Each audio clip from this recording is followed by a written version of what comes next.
Welcome, everybody, to episode 210, coming to you on a Tuesday night, unlike our Thursday nights. Got a lot to talk about in a short week. Upland did make a lot of announcements. They have some things going on for Thanksgiving. The turkeys are back. They changed the treasure hunting, and some people are upset about it, and so much more. And ThankMeLater is here to get everybody else all fired up. Stay tuned for all the shenanigans.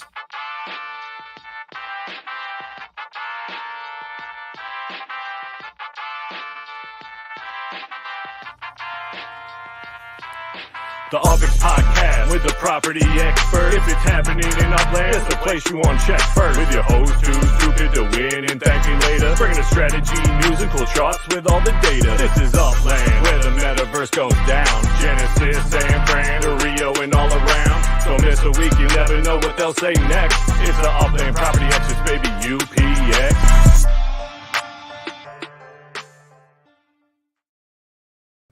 What's going on, fellow Uplanders? How are we doing this week? ThankMeLater. Doing fantastic. Thank you for joining me on a short week. We're here on a Tuesday night, unlike us. Indeed. I feel like I was trying to think if there's a song here on a Tuesday. No, anyway. No, nothing. But yeah, we got Thanksgiving here in the States on Thursday. So some years we skip it, and other years, we get in a Tuesday or a Wednesday night, depending on each other's plans. So Tuesday worked for us. And it's good because Upland did talk about a lot of stuff this week. They talked about changing treasure hunting. They had a Thanksgiving bundle sale, which was interesting in itself with the map assets and block explorers. Already sold out? Yeah. Last week, X1 and the Upland Racing League kind of led about the race that was coming up, and that announcement was made with the Snowdrift Showdown coming on.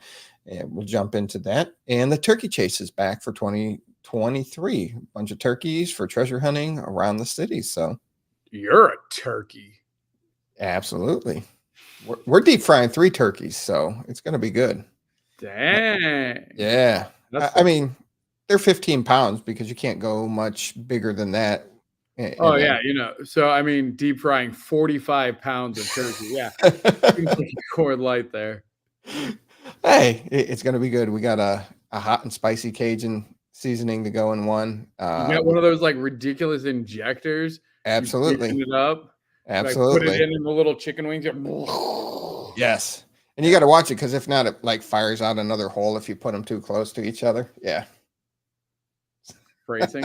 we're just gonna let that go. Yeah. So three different injections. I'll fatten the birds up tomorrow night, let it sit overnight, and drop them in the deep fryer. That's what's up. My uncle brings his, and some guy bought one at a garage sale for like $2. So my uncle bought it from him for $4. So now we have 3 to do it. So it makes it a lot easier.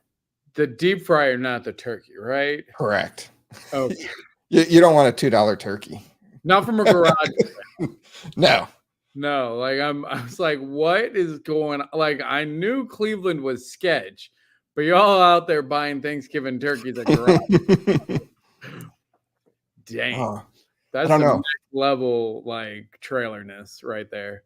Wow, trailerness. Man, we're going throwbacks because I was like, you remember we did the special where we did the episode and we ended up digressing on the meats, and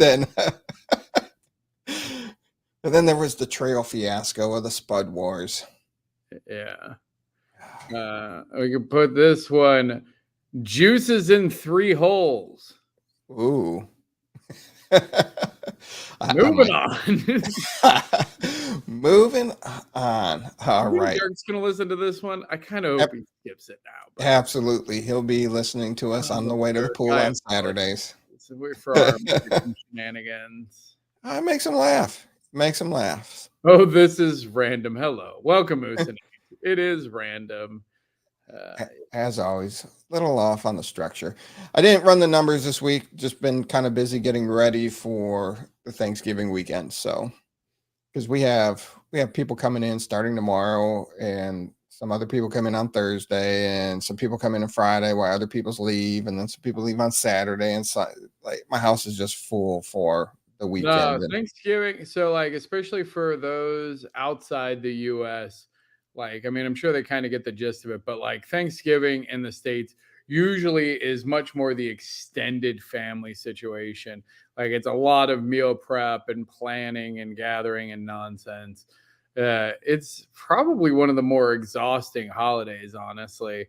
Like if you were hosting or like having to go to multiple places, like it's awesome, but it definitely can be a lot for people. So Oh yeah.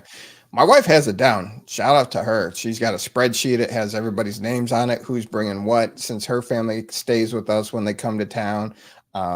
She has them going ahead and you're bringing breakfast, but you're bringing stuff for lunch this day. And then of course, being in Ohio on that Saturday, we have the big game against the team up north, one of college football's biggest rivalries. So we definitely do it. So it's like 2 Thanksgivings in 3 days, because then we cook a bunch of stuff for that, even though we still have a bunch of leftovers from Thursday. It's gluttony to its finest. love it. Oh, that's awesome. Yeah. So, but my wife has it down. My uncle, good on her. That's impressive. Yeah. It's just like, give it to her and her spreadsheets, and she shares with everybody, and she's just on it. And she's like, make sure you're bringing this, make sure. And then she's on them about containers to take stuff back with them, like bring containers. That's amazing. And my grandma's 90 years old, and she's cooking like 12 different dishes that she's bringing. She's cooking like Get 4. out of here. That's serious. She used to host a couple years ago, and then she said it was just too much at the house, but she's still prepping. Yeah. She's bringing 5 pies. She's bringing a cucumber salad, 2 different types of jello. She's bringing sweet potatoes, a corn casserole. The list that she's bringing is insane. So she'll spend all day today and tomorrow cooking. She's single? What's up? Yeah. She is single. I'm not gonna lie. I kind of want your grandma's pie. She makes hella apple pie. Yeah. No, everybody thinks it's a flex. And I'm going to steal this from a comedy show I just watched. So if you've seen it, but everybody thinks it's a flex to be somebody's first. I'm out there trying to be somebody's last. That's Matt Rife. You see that? Yeah. I was disappointed by that one. He went with scripted material, and that's not what makes him funny. Well, no, like if you listen to him though, he's like that like that crowd work. He's like, the only reason I don't post my scripted material on social media is because if you come to my show and it's all the stuff that's already on the social media, then so we only post his crowd work on there because that's not his original content. But he is just a normal stand-up. I don't know. I'm mixed reviews. I'm much more. Oh my gosh, Tom Segura and who's the anyway, Tom Segura is and his troupe is like one of my favorite stand-up comedians right now, or like been for a while. Yeah. But yeah, Matt, right? It was all right. Yeah, it was all right. I was just like, man. There were some good moments. That one particularly got me. Like, dang, you know what? That's a real flex. If you say so. All right, we're moving on from gilfs and going on to the content. We're talking about Upland still, yeah. Still talking about Upland. So treasure hunting update. Yeah, what's up with the treasure hunting? Also, anytime they update treasure hunting, everybody gets upset. Oh, absolutely. This one is actually very interesting. So they decided to modify the hunting experience to ensure that it was fair and rewarding treasure hunters for all players. Now, if there is over 71% of properties open for minting in a city, it will maintain its original treasure hunting tier and send fee levels designated for those cities. Now, once you get between the 41 and 70% properties open for minting, you will reduce one tier. So if you were a tier 1, you become a tier 2. And if there's 40% or less properties open for minting, you'll go down 2 tiers. So a tier 1 will become a tier 3. Wait, I'm confused. Right. If you're more minted, you're lower tier, or if you're less. Correct. Minted? So wait, what? So like San Francisco being 100%, like any place that's 100% minted goes down 2 tiers. Now, when it's 100%, you return to your original tier. What? because Chicago's like 90%, so they're at -2 you until see they get that's to 100%. no, because it says this is only applying to London and Tokyo right now. So these adjustments will also apply to any upcoming new cities in Upland that are released in segments. So it's not for a full city release; Do we it's have for an the segment. infographic? Do we have an infograph on this or no? It's okay if we don't. My brain is No, having a hard time with the percentages and understanding. I- So like when a new city comes out, well, I mean, it would make sense. Like if it's 0% to like, it needs to be more minted out to unlock its full tier potential. yeah. Is that what it is? So like So go ahead. so London came out, and it had its limited release, that first segment, and it filled up pretty fast, and then they did the expansion to it. So they're not fully sold out at the moment. So Tokyo's let's say not. it starts. Let's say it's a tier 1. Yep. And so the first city comes out, and then boom, it mints out. So it's still at tier 1. Then an expansion comes out, and now it's like 40% minted. Now does that drop it down to like a tier 3? And then you have to like mint more to like re-up its tier? Is that the correct understanding? So if it's not a full city release and it comes out in segments, as more and more of the cities minted, Uh-huh. the tiers lower. The tier's lower? Yeah, so you go from a 1 to a 2 to a 3. Why? They say it's going to make it fairer. Now, if you think about it, you have a smaller area that's released on the segments. And if it's tier 1, it's a lot easier to hunt in smaller segments. It is my understanding of it. But that makes You would think that would drive more people there to treasure hunt, and make more people there to drive the secondary market. Well, no, but that means like when it's like very low minted and it's tier 1, like that's prime treasure hunting. And then it becomes less and less good treasure hunting the more it gets minted. Yes. That seems backwards to me. Maybe I'm missing, but I'm not a treasure hunter either. So like maybe if we have treasure hunters, can somebody explain to me why Upland would do that? And also let's confirm, because I'm not saying I think you have it wrong, but that sounds, from a gamification perspective, it sounds completely backwards. So if that is what they did, I'm very confused. If they did the opposite, then I'm less confused, and it makes sense, because when a city first opens up, maybe make it tier 3 and then incentivize minting out that city to increase its treasure hunt tier. That would make sense to me. And nope, continue with it doesn't make sense to me, because as of 11/17/23, only 10% of the properties are open for minting in London and Tokyo, and effective immediately they were tier 3 cities, with the send fees being 15, 30, and 75. Treasure hunting is a lot harder in LA than London, so makes it more even, while London is still smaller. Oh, it's about available properties, not minted. Right. That makes a lot more sense. Okay, thank you, Michael. So what properties open for minting, I guess. Gotcha. Yeah. So let's take a city that has 100,000 properties in its total. Right. And then they release like city portion 1 is 20,000 properties. Then instead of it being a tier 1, it's a tier 3 until it unlocks more, because like stated, then it's okay. Yeah. As I was saying, it was a smaller area to hunt in, so. Well, yeah, but that's what the minting part was. So it's not about minting; it's about available properties. So that's the big difference. So they're going to say, hey, there is X number of properties that will ultimately be available in London, which is interesting, because I don't know that we've ever had that data. Which means in order for them to enforce this, they would have to kind of give us an idea of what the total number of available properties in a city would be. I mean, if you think about it, that the 2 releases in London were, you add those together, it's about 55,000 properties, and they're saying that's only 10% of it. So you're looking at, close to 600,000, somewhere between 550,000, 600,000 properties, which puts you, how many are in LA? LA is somewhere around that. Okay. I mean, that sounds like an insane amount. Yeah. What up, I bark? Stop hunting in LA. Go to San Fran. Not financial advice. Let's see here. Okay, no, I like that. Okay, never mind. Then that makes way more sense to me. And I actually completely agree with it and like that, because that is really unfair to, a city like LA that had all of its properties released In a up 2-week front. period.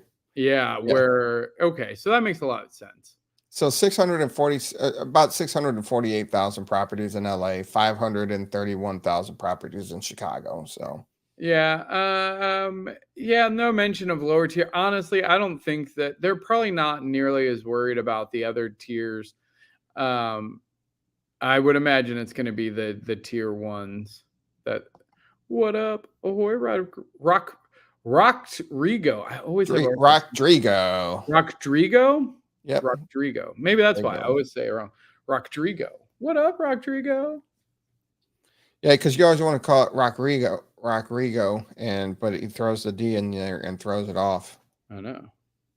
Gotta watch out for that D. I was leaving that one alone, but you ran with it. I had to. But yeah, now of course you have some treasure hunters upset about it because they were taking advantage of the system. That's what happens. You find where you maximize your time and your energy until the advantage is realized by the game, and then they adjust properly. It happens all the time. No, I mean, we see it time and time again. And I mean, this community is wicked smart. Like, you give them an opportunity to find an advantage, find a way for gamification. They are going to leverage it, which rocks in the backstage. Like, honestly, that's one of the scariest things. And this is one of the things people have to realize, especially about a blockchain game. This is not a traditional game where you can make a release and then nerf something. Because like like World of Warcraft, they release a dungeon, there's a glitch, whatever. Like, you can roll it back, you can nerf something, you can penalize people, you can do all kinds of stuff because you're not really messing with people's money, so to speak. With a blockchain game where people are putting in real funds for assets that have real value, like things like Spark and UpX, like there's not a lot of wiggle room. Like, if there became an exploit where somebody could just make a bunch of UpX, that would be insanely detrimental to the economy overall. So every tweak that they do, they have to be monitoring very closely and making sure that there are not exploits or people taking advantage of systems. So yeah. And remember, treasure hunting was developed just for something to do in the game itself. It was just like, let's add a little more something to keep people engaged longer on the platform. And that's where it came from. Players then realized that was their quickest way to improve their net worth without having to put in additional funds. Yeah, and again, I think that they'll keep it. I think it's one of those mini game aspects. Maybe they retire it once real travel comes out, because I don't know how you have to migrate it to another system at that point. But it is, when you think about it, like we see send fees playing a significant role, like surprisingly high role in monthly income for people that have a lot of properties in a given city, especially a tier 1 that has a lot of treasure hunting. I think you're really good about tracking those statistics of, like, those send fees add up, which means that there is a shared revenue aspect. The send fees and the visit fees add up for the players. And so that is a way, like, even though I don't treasure hunt, I benefit greatly as a property owner in San Francisco from the treasure hunting.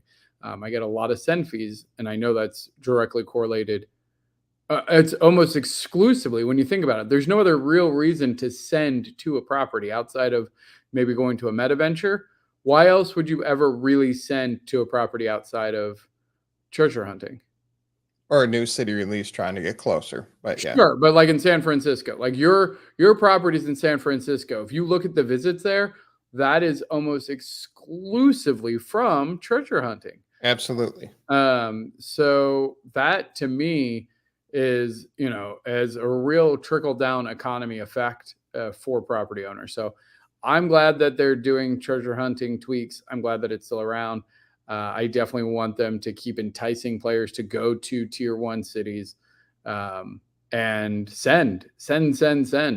Please. I love my, multiple send fees. Like, feels good. It does.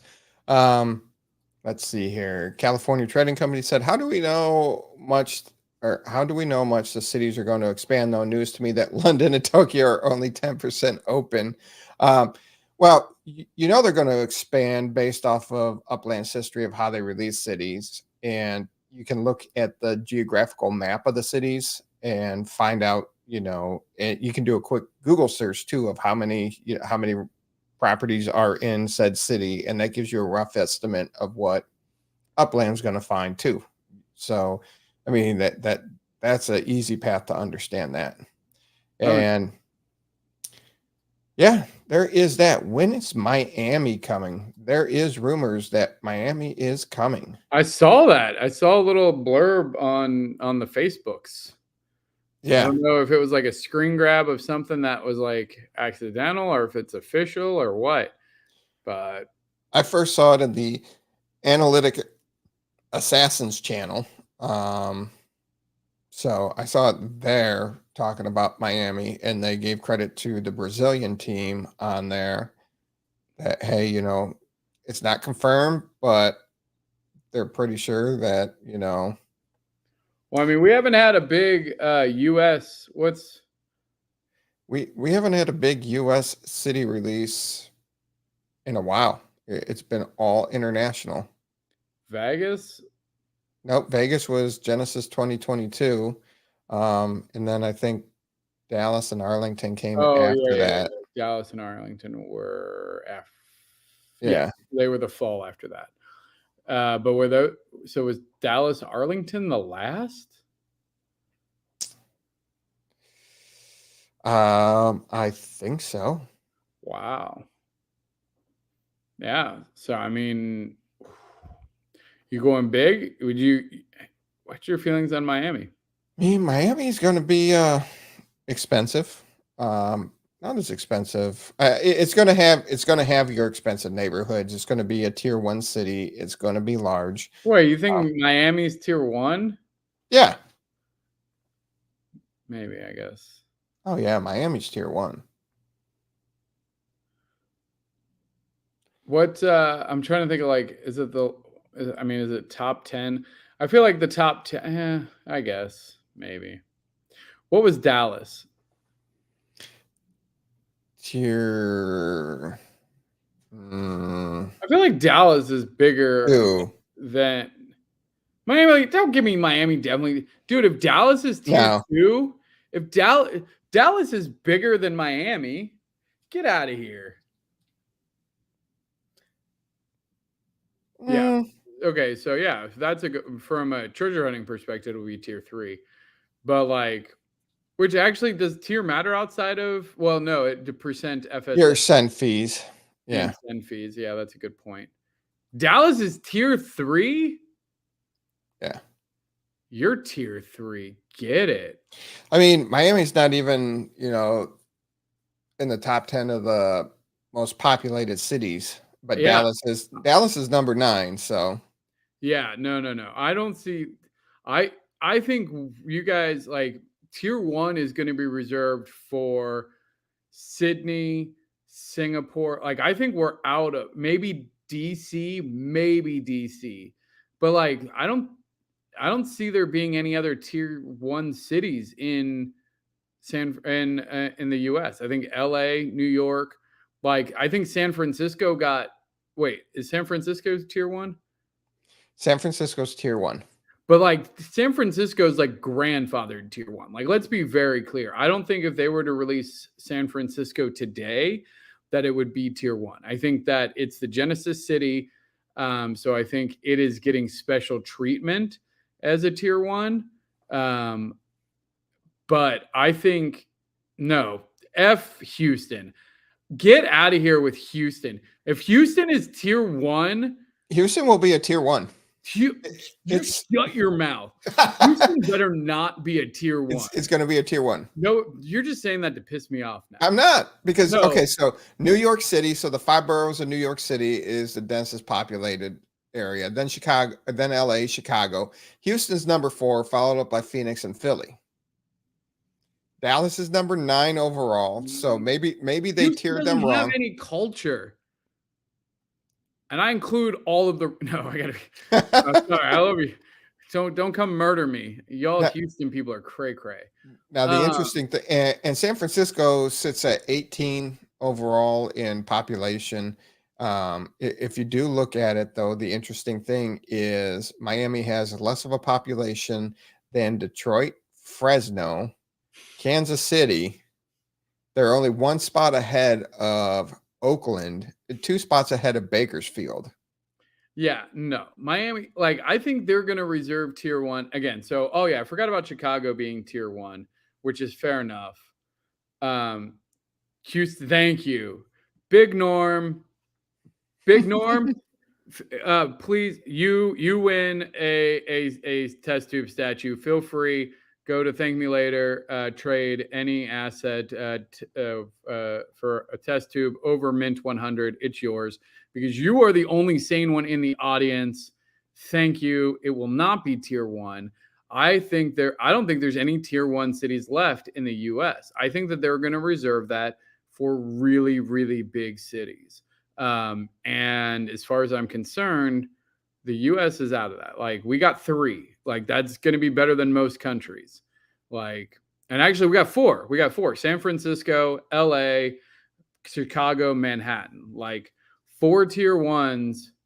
Houston, we have a problem. Solid pun. But yeah, no way. Miami better not be. Houston definitely better not be. What is Houston known for? Nothing. I mean, I guess their space program. So explain this then, though, because Sao Paulo is not a tier 1 city, but it is the 4th populated city in the world. Yeah, and again, population is only one of the aspects. Like, that's the thing. That's why I'm saying, like, it doesn't matter. Like, that's why I think Houston, like, you're pointing to it being the number 4 most populous city in the country. I go, that doesn't mean anything. Like, because what landmarks iconic? Like, it's not iconic. Like, you can go, Manhattan and LA are universally recognizable.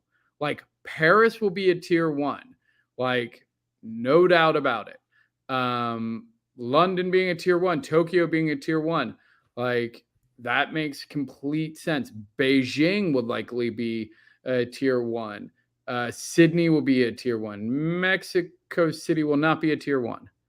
I don't see Mexico City being a tier 1. Singapore, Shanghai, possibly. Singapore should definitely be a tier 1. So again, Istanbul? No, I don't think Istanbul would be tier 1. How about Constantinople? Now you're just being a jerk. All right. The cheating Astros. Yes. No, I think, again, I really think that they're going to be very judicial with their tier 1 branding. I don't think we're going to see another tier 1 city. Again, Washington, D.C. might be the only one. And I say that, again, I don't know, but it might be knocked out just because I don't think it'll have the population. But it definitely has, right? Like, when you think of the monuments, Boston, Theo. Boston's got a lot of culture, a lot of history. Same with Philly. Tier 2. Solid tier 2 cities. But no, I think tier 1, Boston is not on tier with Paris and Manhattan. Like, it's not on tier with Tokyo. Like, think about what tier 1 means now. We're talking a global scope. Like, you got to say, does it hold up to LA, Manhattan, Tokyo, London, Paris? Is it on that same level? Absolutely not. So I think, again, San Francisco is the exception. I love San Francisco. I think if the ratings were, again, if San Francisco was not the Genesis City, it would not be tier one. It is the Genesis City. It deserves its tier one because it's the Genesis City. No.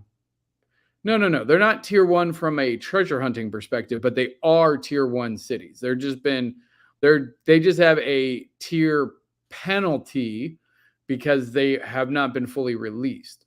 But at full release, they will be tier one. So because after 70% of the available properties are released for minting. Yeah, because essentially it's really unfair to cities like LA that are tier one that have 500,000 properties released, where London is, going to be a fraction of that for a while. So I think that makes real sense to say, from a treasure hunting perspective, we're going to put a tier penalty until it gets large enough to be designated as a tier one. Because again, the tier one prizes, I think that they really want to ratchet it up.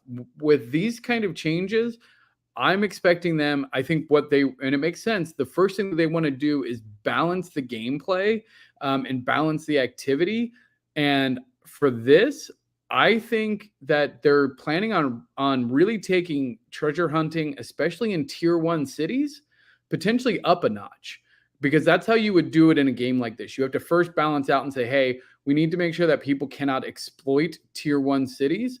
How do we balance that out? Get rid of Tokyo and London as tier one treasure hunting cities for now, until they have a massively large, city base.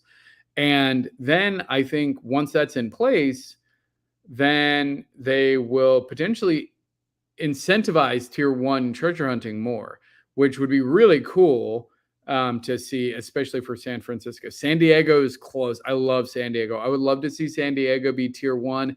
That feels a little lopsided for the West Coast. Portland, no. 3. Portland's a 3 to me. Portland's a 2. Seattle's a 2. Seattle's solid. San Antonio, 3? 4? Okay. 0?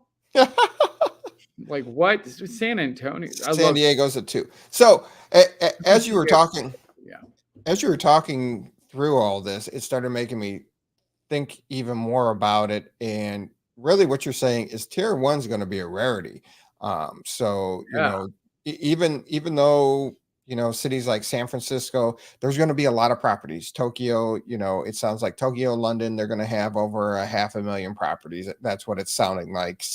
LA has over 600,000 properties, but those are going to be your premium places. That's going to be, the places that Upland is going to drive you to want to be if the treasure hunting's there, so it's your opportunity now. It's not going to be all over the place. You're going to see more tier 2s, a lot of 3s, 4s, and as they expand and get farther out in the suburbs, you can see it even, I could see new tiers years down the road being introduced. Yeah. So again, I think that this is a really heads up play by the team. And again, as a gamer, I go, this is how I would balance it out. Like, this does make a lot of sense strategically to say the first thing we need to do is make sure that we have the treasure hunting cities balanced. So we need to knock down these high tier cities to a lower tier. And to me, the only reason you're really doing that is because you want to introduce some really high value treasure hunting events to tier one, and you don't want them to be exploited in under released cities like London and Tokyo. Because, our original theories on treasure hunting was, you got to have your web, you have to have it all mapped out so you can make your strategic jumps. Then we have Russell Envy on, and he just kind of blew our mind of the way that he treasure hunted and was profitable doing it. So people like Russell that learn from him and treasure hunt like him, these cities like London and Tokyo were gold mines because they were on such a shorter playing field, and it's just Correct. that's why people liked Rutherford, but Rutherford was a lower tier. You're getting these higher tier cities with the higher rewards on a shorter playing field than somebody doing it in LA. Correct. So, I mean, they might not enhance the benefits of tier one treasure hunting. Usually, again, I would hope that they do, because I think it makes a lot of sense and would benefit, landowners in tier one it's again another motivation to really want to own property in a tier 1. If that's where the big treasure hunt things are going to happen, if that's where the enhanced treasure hunting, and that means where the real competitive treasure hunters are going to be, you're going to get a lot more send fees there. So if you think about it logically, in your lower tier cities, people are much more likely to have webs, like a treasure hunting web, like because they're already looking for a budget, like they want to save as much coin as they can. So they buy some properties and they use their profits to keep buying and making a web, which means that your send fees and your visitor fees are probably going to be less in general. Plus, you have a lower send fee threshold as well there, right? Where in your tier 1 cities, you're going to have most treasure hunters not owning any properties or very little properties, which means it's going to be almost exclusively send fees. So for the property owners there, again, like that's a great revenue share opportunity. So I'm all about it. I really hope that we see a follow-up with, increased tier 1 benefits. Honestly, like I think it would make sense once we get to life token and things like that, that there's benefit. Like I think we'll see that just like we see Spark rewards. And so, yeah, I think we'll continue to see enhanced benefits of tier 1 treasure hunting, which means go get those tier 1 cities. Honestly, the more I think about it, the more undervalued San Francisco is because, Manhattan's already sitting at a very premium price. Like you're paying a ridiculous amount of money.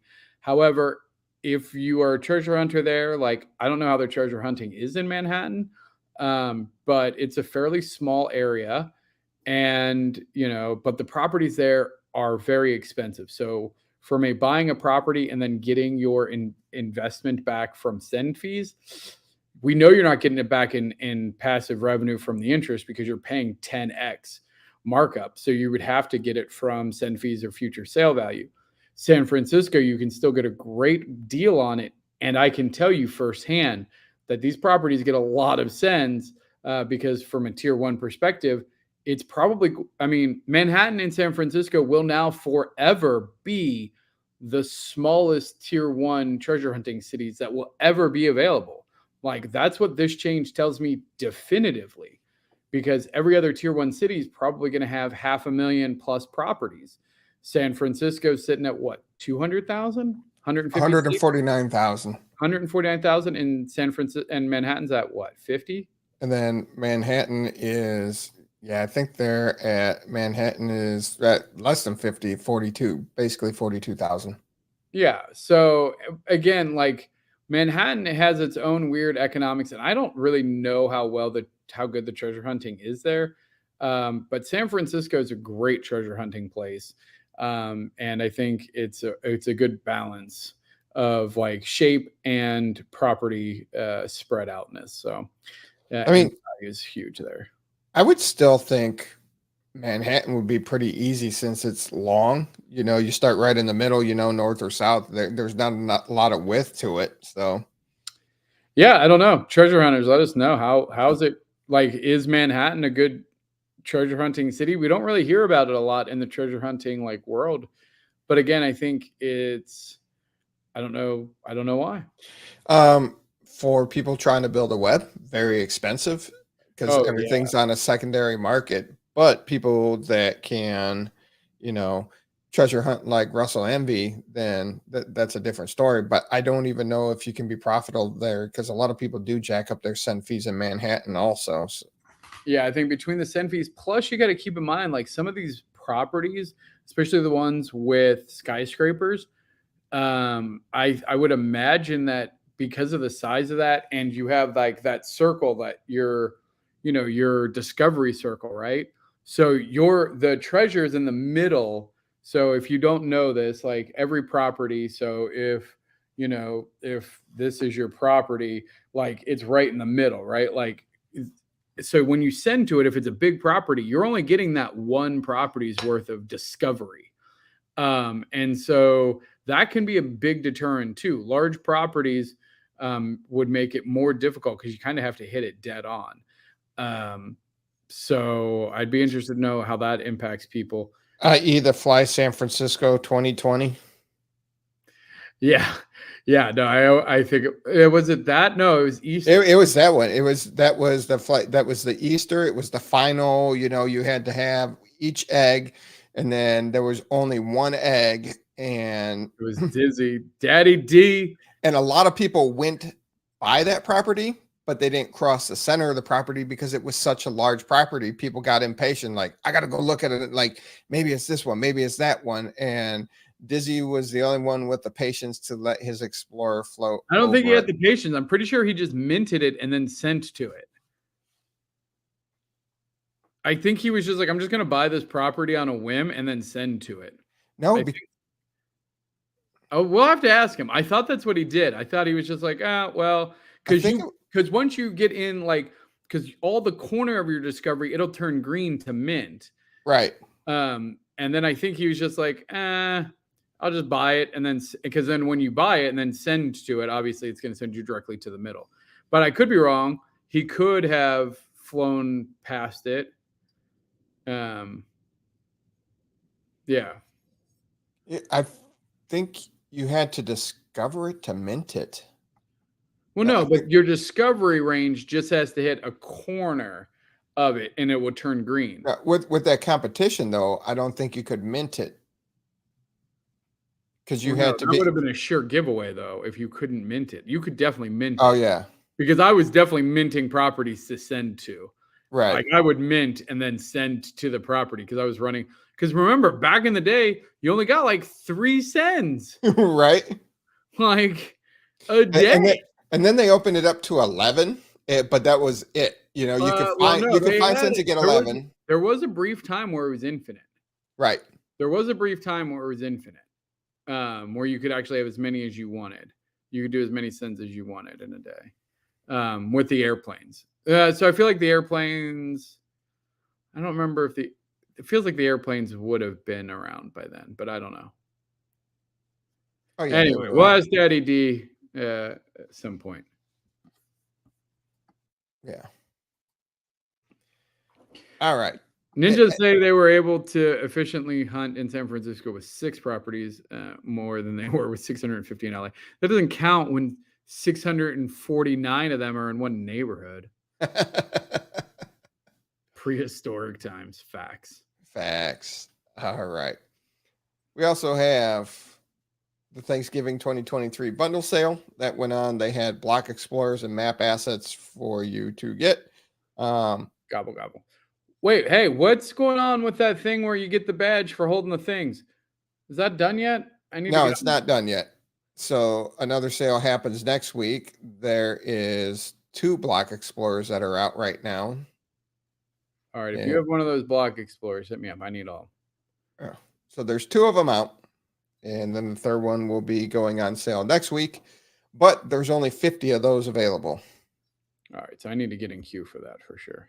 Yeah. The map assets, the basket was huge. The basket full of fruit, pumpkins, grapes, and squash. It's pretty huge. It's taller than the pumpkin pipsqueaks. And so the map assets and the block explorers mirrored each other. Gotcha. So the sales went on. Cool. Yep. Mystery Sale Pass Chapter 4. That happened today. I missed out. I missed out on the US dollar and the UPX. So that's this is the second chapter. I got chapters 1 and 2, and 3 and 4 I've struck out on. Yeah, honestly, like I know I was super bullish on it, but again, the more I've learned about it, the more I'm less bullish on it. Sorry, Dizzy. I know you bought like 5% of chapter 1. I don't know. I think it's going to be interesting to see once we get the actual, like, what do all the variations do? Because here's the thing is like, there's going to be, like, as a gamer, I don't have enough information to be able to say like the difference in the properties of like square base versus circle base or square base versus whatever rectangle versus this kind versus that kind versus this color. There's too many variations, and there's not unless they've released more information about like the actual timing, capacity, refresh, stuff like that. It's impossible for me to know at this point what kind of setup I'm going to want, right? And then that's going to vary because honestly, as a gamer, there's going to be certain combinations that make a lot of sense. Like a huge capacity might be really important if you're like, I don't want to play all the time. But if you have a huge capacity, but your output is minuscule, which means that you have to collect every 2 hours, but you only have to refill every 6 hours, then it's just like, well, that's not a benefit. Because then at that point, you're better off just getting one with a small capacity on both ends, like an equal capacity on either side, right? Or like a throughput. Like, so there's so many variations. So depending on how they tweak it, like these high value ones that have like really rare attributes could actually be not great from a gamification perspective. Like imagine a car that has like a top speed of, 2,000 miles an hour, but it's got an acceleration of 1 mile an hour. You're like, well, that's great. And it's got terrible turning and all this other stuff. Like, sure, it's got a great max speed, but if you're never able to achieve that max speed, then it's not really useless or it's not really great. Or if it has, a max speed of 10, but it goes 0 to 60 in half a second, but it caps out at 10, like whatever. I like them. I'm not saying they are super cool. Trust me. I'm telling you right now, once the event's over, I'm buying a ton of them. Once their value is cratered, I will collect them. Like once they're done being used, I will buy some of them for sure, just for collectability, to keep them. And they're a great part of Upland history. And I think there is a tremendous value there, but I'm not overly investing in them at this point.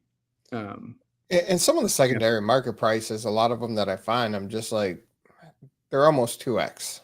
And I don't, as you're saying, there's just still too much to it.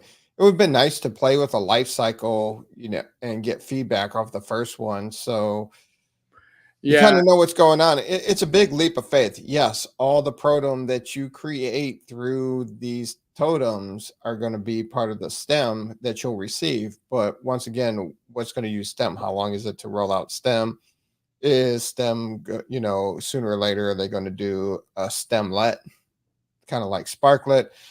And if this is life in the game, do you see the stem being a greater, because there's going to be 1 million spark, but do you see stem being greater than spark in the game? I mean, there's so many variables and unknowns that makes it hard to pay the marked up secondary market price if you miss out on it. And that's where I'm at with these. Yeah. I mean, that's the thing. Again, they really, I'm with you. I wish that they would have done a cycle early on. I wish that they would give us more information. Oh, they're going under mint now. So, okay, I'm down.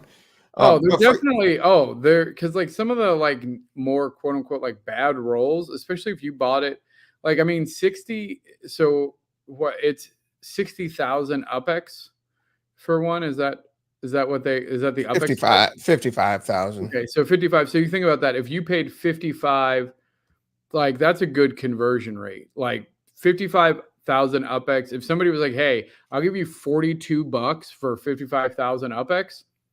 Yeah, I'm doing that. I'm doing that every day, right? Like I would be very happy to flip 55,000 UPX for $42. Joseph Wilson says stem will take the place of spark in the treasure hunts after spark goes into the exchange. If you looked at the Sparklet white paper, they did state that you would still be able to receive them in treasure. That spark will still be in treasure hunting. 5% of it will be dedicated to it. But so once that is, unless Joseph, what you're saying is once they hit that 5% mark of the million, which is 50,000 spark given away through treasure hunting, then they'll transfer over stem. Possibility. Oh, is Spark hard capped at 1 million? Is that in the yes? Yep. Okay, and Big A has what, 500,000 of it now? No, he's got like 1,200. No. Okay, well that's cool. That's good to know. How much? So, well, that's interesting because then that's really going to put a damper on mining. Remember, Spark mining was supposed to be like a big thing. I guess. Right. Well, I mean, I guess it's going to be the sparklet, right? I guess that's the whole idea. Is that that's probably what you're going to have to mine. Is like this is a concept with Bitcoin, right? They just give you smaller and smaller increments of it going out. Like you're just going to be harder and harder to get. Because they did talk about wastelands and being able to mine and all that We stuff. haven't heard. I don't. I would not be surprised if they just kind of like Let forget. that go. Yeah. Forget Like about it. remember when they were going to do 4-man like teams? Yes. Like we were going to squads. We were going to get 4-man squads. We were going to get our own flags and stuff to be able to compete in games. And it was a huge thing. And then they're like, yeah, no. It's not our top priority. That's not our major focus right now. Mm-hmm. Yeah. So anyway. Yeah. So those sold. I missed out and still uncertain. And yeah. Fair. Turkey Chase 2023. What's going on with these turkey wings? What's happening? Like that? It's almost like peacockish. Yeah, no, I get that, but like the one, like that one has like 2 wings. I'm very confused at the one on the right. Like it has like 4 sets. It's got like the back peacock wings, which is fine. That's the plume. But like, why does it has like the down wings and the side wings? Are these mutant turkeys? It could be. Also, like, why does this one have like what's that red thing? Why is its head gobbler on the side of it? Like it fell off. Like it fell off. AI turkeys. You know what? That's exactly what that is. Yeah, it is. That's exactly what that is. Rock. You are 100%. Look at the one on the. All right, hold on. No, I'm sorry. Upland team. Look at the eye right here.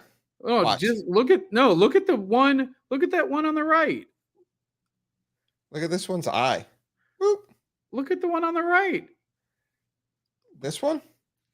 Yeah, with the one with the 4 wings. Upland team.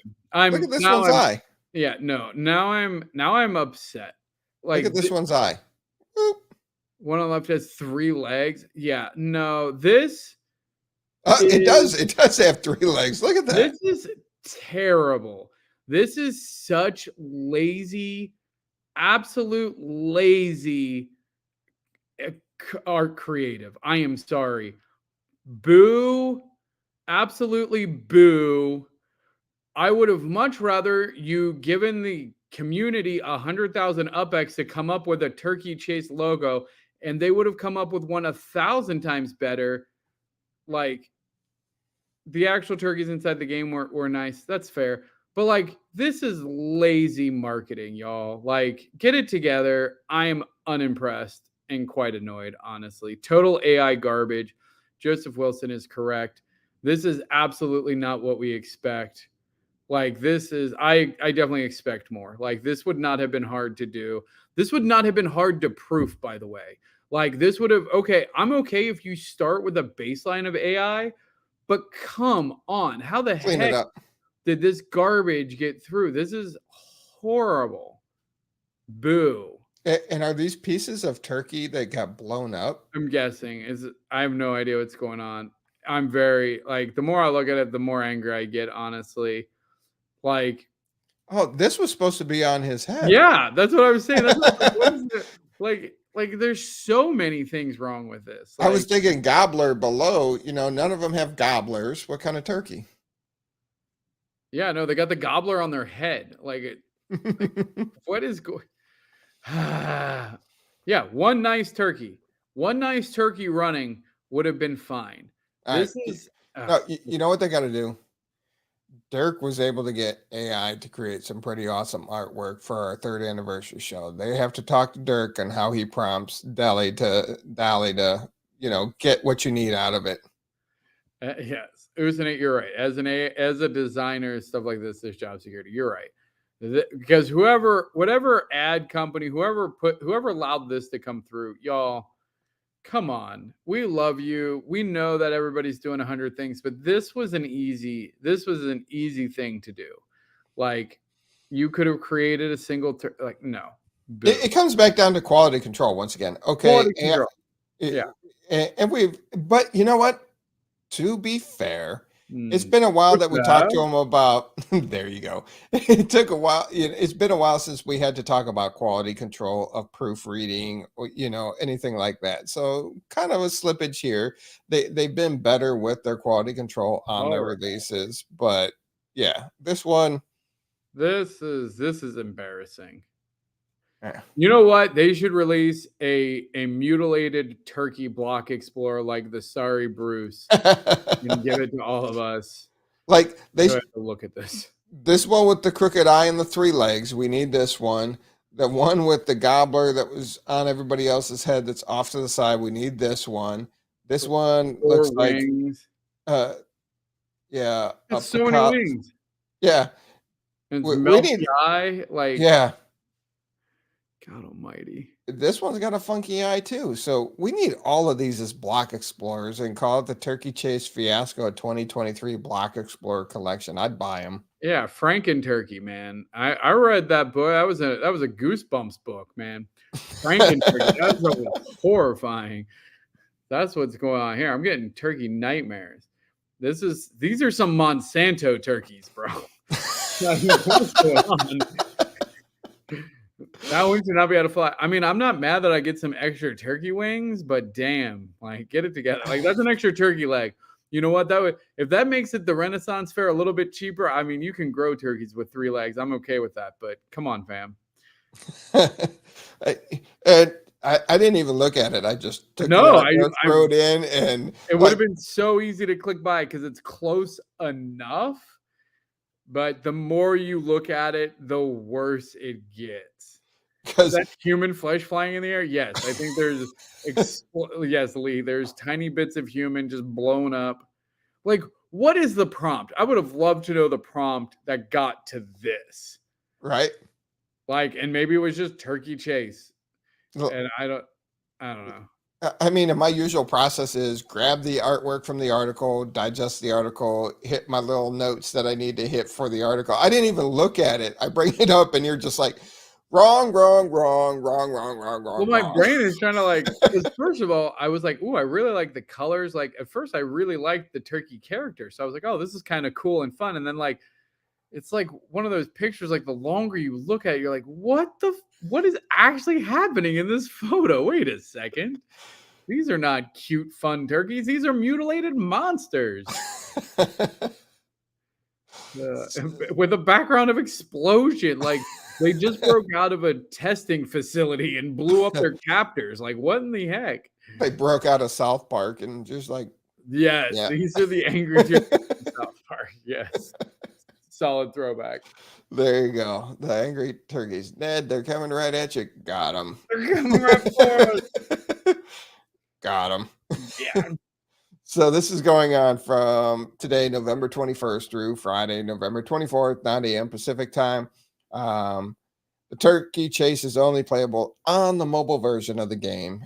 Going on in 10 cities: Nashville, Dallas, Cleveland, Bronx, Brooklyn, Staten Island, Manhattan, Frisco, Oakland, and Fresno. I do like, well, I don't know if I do like, but it was interesting that 4 out of the 5 boroughs got the Turkey Chase. Queens was missed out, but they're not sold out. So something's going on with my app. Yeah. So you have the crazy turkey, the scared turkey, and the golden turkey. And look at it. So I'm in the app. And when I pull up messages, it crashes my game. Huh. Is anybody else having issues? And I've like hard closed it and tried to. Is there an update or something for it that I need to look? All right. Joseph Wilson gets it. The turkeys are Uplanders finding out about Miami and car sales and totems all at once. All right. Joseph, go ahead and make an offer on any one of my coffin bony secrets over mint 100. And I'll get that to you for that one. That was awesome. That's funny. No? It says it's updated. All right, I'm going to try it in the app, I guess. Or try it in the... Rodrigo said, create a poster for a turkey chase in the metaverse, Salvador Dali style. Yeah. I can open messages. Oh, okay. Maybe I just have so many. I wanted to get, because I'm assuming that some people have messaged me for trades or for their test tube things. So the different ones have different cooldowns on them, and you get entries into the drawing. And the rewards are the different inflatable gratitude block explorers. It kind of looks like one of those like creepy things outside of the car dealerships that like are waving in the air, but it's a guy with some sort of I don't know if he's supposed to be a pilgrim. What are you on about now? Oh, like is he doing the YMCA? this looks like one of these like car. It's like one of those car inflatables. Yeah, but pilgrim style. Okay. It's like, woo, over here, come get your pox blankets. Wow. All right. Didn't think we were going down that road tonight. All right. Snowdrift Showdown. So this is what X1 and Dak and Mass Chef were referencing last week. And I do like this one. Registration is going on right now, but you have to have a Series T truck, a Series V passenger van, or a Series S semi to take part in this. And the racing goes on all next week. And then they have the finals. And with the finals, first place gets 0.15 spark, which is nice, along with an UPX prize. And and then they pay all the way. Oh, what do they pay out? They pay out a bunch in UPX all the way down to, I want to say 40 or 25th place. 21st to 25th place gets 10,000 UPX, but first place, 100,000 UPX plus 0.15 spark. Second, 100,000 UPX plus 0.1 spark. And third place gets 100,000 UPX plus 0.05 spark. Pretty solid. That's cool. Yeah, no, that makes a lot of sense. I mean, I like that.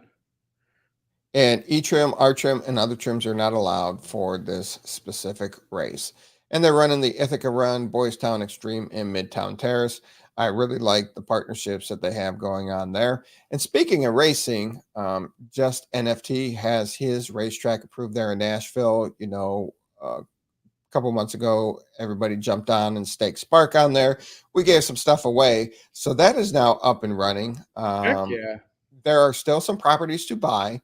We're looking to put together a community plan so we can get this as a sanctioned URL racetrack for upcoming events and upcoming seasons. So definitely want to jump on that, start building on that, and start helping out to build the community plan so this can be a sanctioned track for the next Upland Racing League season. Not the mini cars that they're going on, but the spring series. So love that. Definitely go check out Just NFT's racetrack over in Nashville. Pick up some properties along the track and help build the community there. Yeah. No, that's really cool. Ugly Sweater Contest is still going on.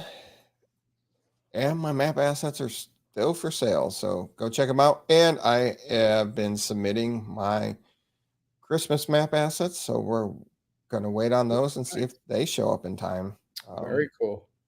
And still working on the artwork for the Spooky Dookie showrooms to hit the Upland metaverse. Thank you so much for that name. I'll give you a commission off of that, off the sales because of that.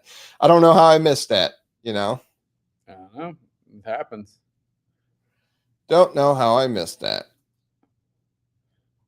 What else is going? I was going to say shout out to the team at Merced Manor. I know that they're hustling their neighborhood rating. I recently relocated to 1 Langston Drive. You and your ones. Supporting the Merced Manor. Got some builds going on there. So yeah, shout out to Merced Manor. If you're not already there, or if you have properties there and you haven't already built on it, you should definitely go start some builds there. help out Merced Manor. And if you do have properties with builds already completed and you have some map assets, go ahead and move them in. It's going to be a stretch. Holliswood is up there and Midtown Terrace is up there, but there is still 9 days left in the month and it's going to be close. I love seeing all the map assets. They're actually really cool to look at. Oh, absolutely. And it looks like Upland's they've resolved their bottleneck issue with map assets because it seems each and every day more and more are hitting the market. So that is awesome. That's super cool. Love to hear that. Yeah, no, sorry, I got distracted. I'm like looking at people's in Merced Manor. I know, man. I wish there was an easier way to move assets. Like that's Right. the thing. It's so freaking tedious. Like y'all just don't even know. I wish I could delegate somebody to be like an asset manager too. Like, because like honestly, like, okay, you can't like sell or trade it, but like, hey, I want to delegate somebody to be like, hey, you can move my map assets around. You can only move them between my properties, but like you can move them around. You can move them to my showroom.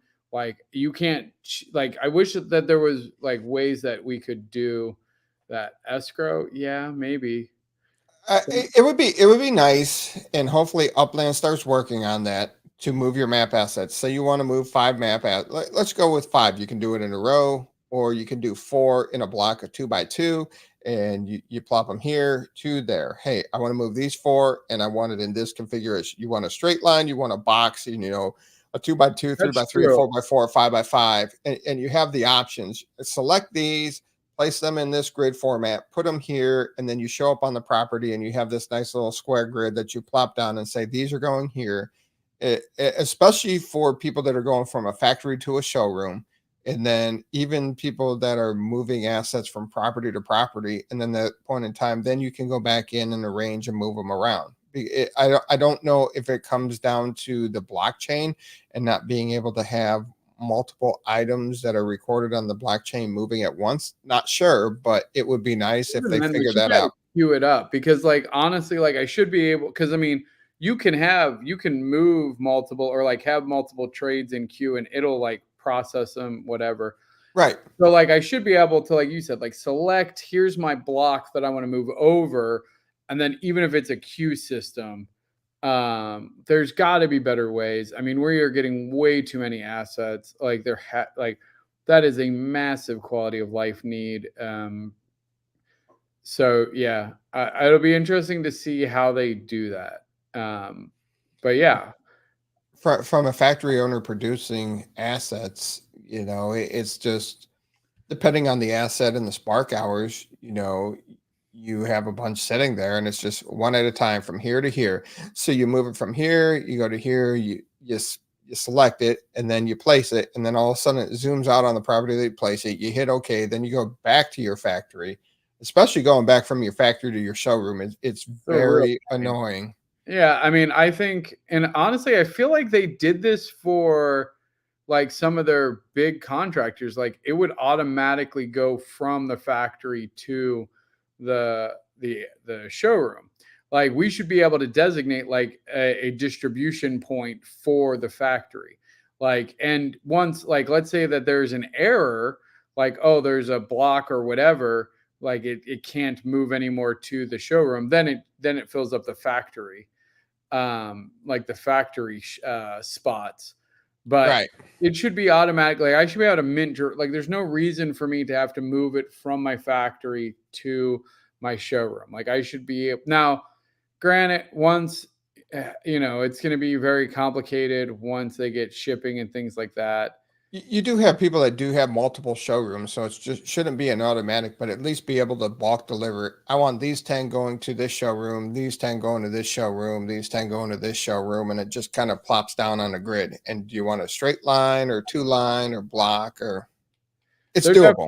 As the game grows, they are definitely good, because I mean, you can't scale this. I mean, it becomes way more tedious and super not fun. And I would much rather just sell things directly, or just honestly, it's easier for me to just give things away. Like, Like, I just give it away. It's not worth me trying to deal with this. But yeah, no, all good. I love it. I love the map assets are definitely making it a lot more fun and interactive in the game. So, And then there's some pretty cool ones, and I've seen some pretty cool stuff in design. And I've had the privilege of seeing some mini games, which is interesting. That competition's still going on too. So submit your mini games. A lot of stuff going on, and I wish I had time to go back and look at old episodes on our updates at the end of the year just to see what happened, to see how far we come. It kind of all blurs together over time. yeah. Yeah, for sure. No, I think, well, I mean, don't you have that? No? I haven't made a montage of year over year over year over year. Mm.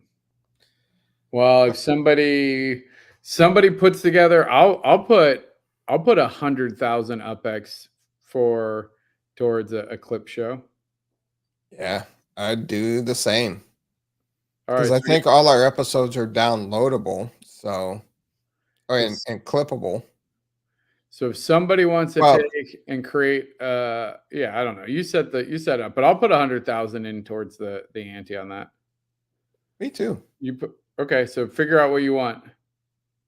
Yeah, I just want a montage of going year over year over year since we started. We started in 2020, so some of it's going to be audio clips that you might have to use some in-game play just to generate some video over. But then we've been doing the show for almost 2 years on YouTube. How long does it need to be?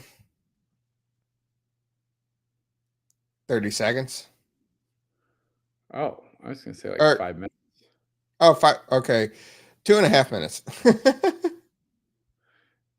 Yeah. So we need, and it's got to contain like end year clips from 2020, 2021, 2022, and something fun from 2023.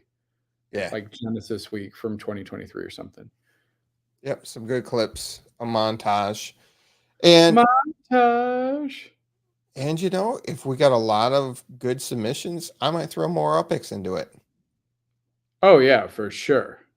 To award other people. This is just starting. No matter what, if you submit a clip show, I think we'll both guarantee at least the statue from each of us, right? Absolutely. A map asset for sure. Map asset, like guarantee if you do a 2.5 minute clip show containing clips from 2020, 2021, 2022, 2023, guaranteed map assets from both of us. And if you win, so in addition to the map assets, then you'll get at least 200,000 UPX as well, maybe more, depending on if we get a lot of people and there's some really good ones, then we might even give out more prizes. But historically, it'll be a stretch even to get one of y'all to do this. Like, no offense, I'm with you. Like, there's a reason neither of us are doing it. So I'm not mad at you. I get it. But I'm just saying, historically, if you're worried, like, oh, well, what's the likelihood I'm going to win? Very high likelihood you win if you actually do the activity. And very high likelihood that both of us feel guilty enough that even if like 2 or 3 like go, that we'll probably make sure that everybody's taken care of to some degree, because that's just the kind of people we are. Absolutely. Yeah, it's called codependency and not being able to set boundaries and being people pleasers. But anyway. Absolutely. And then, what's something we haven't done in a long time? What? Talk about how terrible you're doing at Fantasy League?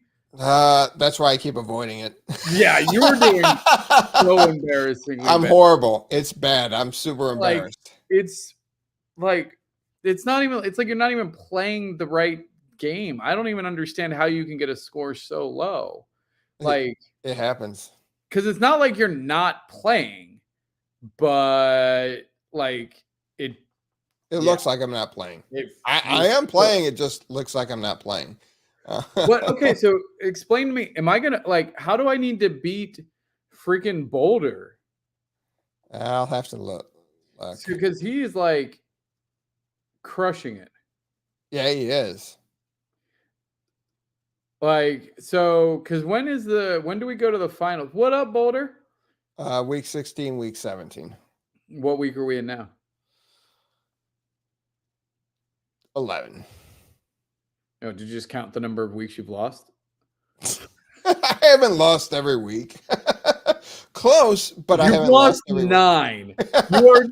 You are 2-9, brother. So we're on 12. No, 2-9 is 11. Yeah, and so Maybe we are now your on week inability 12. to add 2 plus 9 is why you're doing. No, we just finished 11. We're on 12 now. Oh, okay. Yeah, no, because I got the highest points as well, which is pretty impressive. Yeah. I have like 400 more points than you. My team sucks this year. It happens from time to time.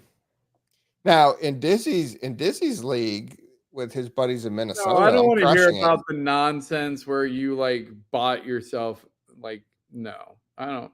No. Anyway, your shenanigans. My shenanigans. So wait, so once it goes to the finals, then like is it just like reset? Like the top 4 teams make the playoffs. Okay, and then so what do I need to do to beat Boulder? You need to score more points than him. So that's what I was wondering. So is it based on game wins or total points or both?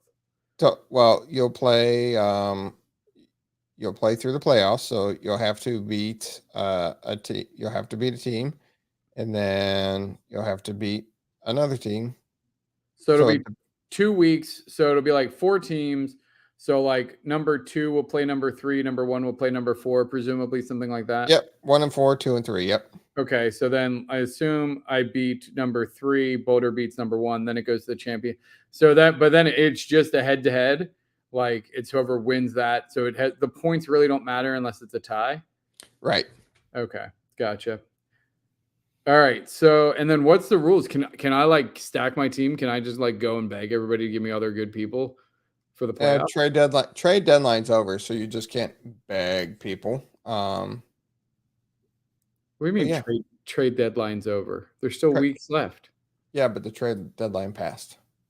No, I mean like for when the finals come.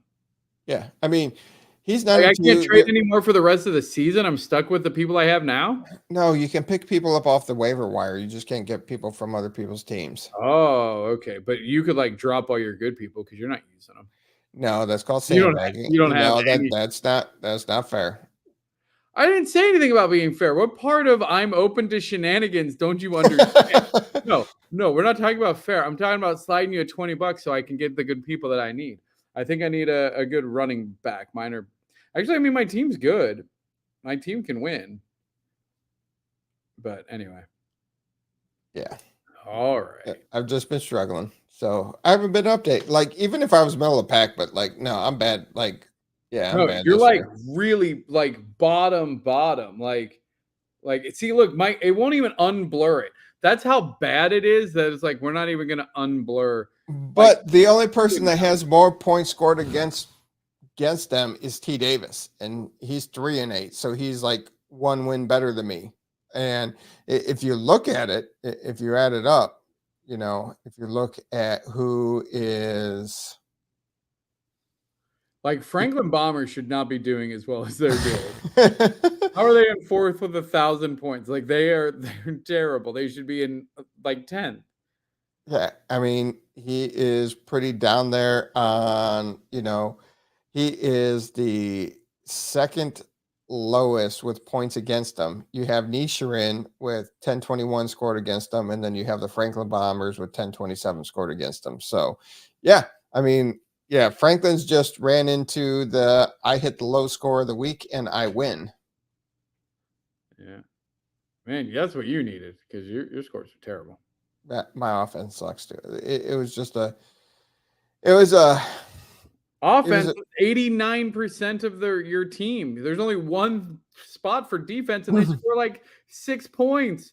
So yeah, if your offense is bad, I'm going to assume the rest of your score is going to be bad. It's a bad draft. Honestly, you know what's been every year? Whoever my QB is crushes it. My boy Jason Burrow last year. Yes, I know it's Joe Burrow. Calm down. And D Prescott has been killing it this year. Yeah. So I've been very happy with him. And I got some of the Dallas. I got a wide receiver and a tight end that are both on Dallas, and they've been doing good. Yeah. Look at that. I almost sound like I know what I'm talking about. Almost, yeah. Go sports ball. And then that was the thing that I was trying to say is what we haven't done in a long time is raid parties on visitors' properties. You know, we got to find some. We got to find some good raid party people. You know, people in the 25,000, 50,000 UPX, and let's do a raid party on their property. Sure. If anybody got somebody who's just joined the game, they knew a friend, they got somebody who recently joined, send a DM to Too Stupid, and we'll throw together a raid party. Yep. Awesome. We'll shower them with some community love. Yeah. What else do you have before we get out of here for the week? No, that's it. Happy Thanksgiving to all the Americans, all the people in America, I guess. I don't know. Yeah. Anybody who celebrates Thanksgiving.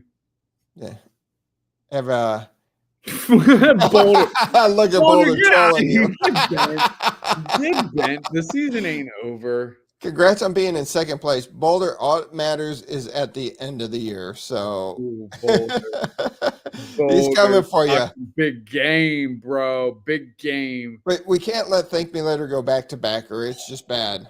We can't let them go back to back. If I get back to back champions, you will never. I mean, you're not even going to hear the end of it that I won once, or that I'm going to be in the top. Like, you know, I'm building a legacy. No, franchise. What do they call it? Franchise? Dynasty. Thank you. I'm building a dynasty over here. Jesus. Yes. TML the Dynasty. That's what I'm changing my fantasy name to. You just call me the Dynasty. What up? Oh, Jesus. Yes. Yeah. All right. Everybody have a happy Thanksgiving. Be safe out there. Definitely check out the map assets and be safe. Have fun. We'll see you out there in the metaverse very soon.